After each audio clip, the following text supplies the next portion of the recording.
Assalamualaikum warahmatullahi wabarakatuh. Salam sejahtera untuk kita semua. Sebelumnya perkenalkan, nama saya Nurul Fauziah dari kelas 12 Keperawatan Sekolah SMK Bina Bakti Mekar Mukti. Di sini saya akan menyampaikan materi tentang positioning pada pasien. Pengertiannya, melakukan positioning pada pasien berarti memposisikan klien dalam kesejahteraan tubuh yang baik dan mengubah posisi secara teratur maupun sistematik. Menurut Berman, Sinder, Kugler, dan Erv 2015. Tujuannya ada untuk membantu mencegah ketidaknyamanan otot, mencegah tekanan yang menyebabkan ulkus decubitus, mencegah kerusakan pada saraf tepi dan pembuluh darah. Adapun macam-macam posisi pasien. Yang pertama, posisi Fowler. Posisi Fowler adalah posisi setengah duduk atau duduk di mana bagian kepala tempat tidur lebih tinggi atau dinaikkan. Posisi ini dilakukan untuk mempertahankan kenyamanan dan memfasilitasi fungsi pernapasan. Tujuannya untuk mengurangi komplikasi akibat imobilisasi, meningkatkan rasa nyaman, mengurangi kemungkinan tekanan pada tubuh akibat posisi yang menetap. Indikasinya untuk pasien yang mengalami gangguan pernapasan dan gangguan imobilisasi. Yang kedua, posisi SIM adalah proses posisi miring kanan dan kiri. Posisi ini dilakukan untuk memberi kenyamanan dan memberikan obat per anus atau suppositoria. Berat badan terletak pada tulang ilium, humerus, dan clawicula. Tujuannya untuk meningkatkan drive dari mulut pasien dan mencegah aspirasi, mengurangi penekanan pada tulang, serkum, dan mencegah dekubitus.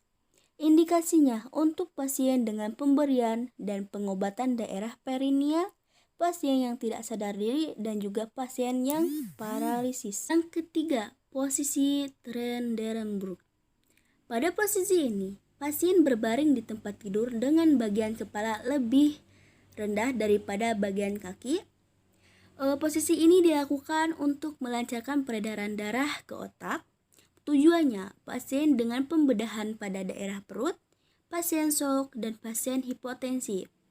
Indikasinya, pasien dengan pembedahan di daerah perut, pasien yang shock, dan pasien yang hipotensi. Yang keempat, posisi dorsarecumbens. Pada posisi ini, pasien berbaring terlentang dengan kedua lutut fleksi atau ditarik dan direnggangkan di atas tempat tidur. Posisi ini dilakukan untuk merawat dan memeriksa serta pada proses persalinan. Tujuannya untuk meningkatkan kenyamanan pasien, terutama dengan ketegangan punggung kaki belakang. Indikasinya untuk pasien dengan memeriksa pada bagian pelvis, vagina, dan anus, dan juga pasien dengan ketegangan punggung belakang. Yang kelima, posisi litotomi. Pada posisi ini, pasien berbaring terlentang dengan mengangkat kedua kaki dan menariknya ke atas bagian perut. Posisi ini dilakukan untuk memeriksa genitalia pada proses persalinan dan memasang alat kontrasepsi. Tujuannya untuk memudahkan memeriksa di daerah rongga panggul, misal vagina, Tucker, memeriksa rektum, dan sistoskopi. Untuk memudahkan pelaksanaan proses persalinan, operasi ambeien, dan memasang alat intrauterina atau IUD. Indikasinya pada pemeriksaan ginekologis untuk menegakkan diagnosa atau memberikan pengobatan terhadap penyakit pada uretra, rektum, vagina, dan kandung kemih. Yang keenam, posisi genupectoral. Pada posisi ini, pasien menungging dengan kedua kaki ditekuk dan dada menempel pada bagian atas tempat tidur. Posisi ini dilakukan untuk memeriksa daerah rektum dan sigmoid. Tujuannya untuk memudahkan memeriksa daerah rektum, sigmoid, dan vagina. Indikasinya pada pasien yang hemorrhoid dan memeriksa pengobatan daerah rektum, sigmoid, dan vagina.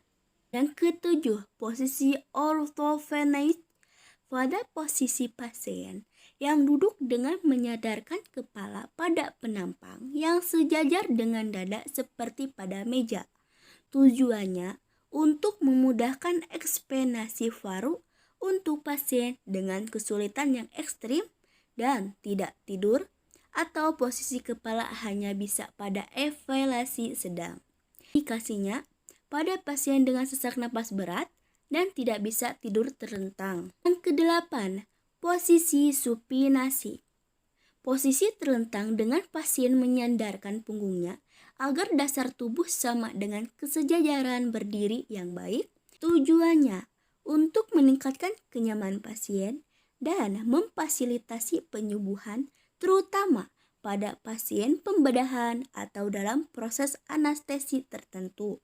Indikasinya pada pasien dengan tindakan posanestesi atau pembedahan tertentu, dan juga pada pasien dengan kondisi yang sangat lemah atau koma. Yang kesembilan, posisi pronasi. Pasien tidur dalam posisi terlengkup berbaring dengan wajah menghadap ke bantal. Tujuannya untuk memberikan ekstensi maksimal pada sendi lutut dan pinggang, mencegah fleksi dan konstruktur pada pinggang dan lutut. Indikasinya untuk pasien yang menjalani bedah mulut dan kerongkongan, pasien dengan memeriksa pada daerah bokong atau panggul. Terakhir, posisi lateral. Posisi miring di mana pasien bersandar di samping dengan sebagian besar tubuh berada pada panggul dan bahu. Tujuannya untuk mempertahankan bodi, mengurangi komplikasi akibat imobilisasi, meningkatkan rasa nyaman. Indikasinya pasien yang sangat ingin beristirahat, posisi yang ingin tidur, dan juga penderita yang mengalami kelemahan dan pasca operasi. Nah, demikian beberapa hal yang bisa saya sampaikan. Pada kesempatan ini, saya mohon maaf yang sebesar-besarnya apabila ada tutur kata yang berkenan atau tidak dimengerti. Semoga yang saya sampaikan bermanfaat khususnya bagi saya dan umumnya bagi kalian. Sekian dan terima kasih. Wassalamualaikum warahmatullahi wabarakatuh.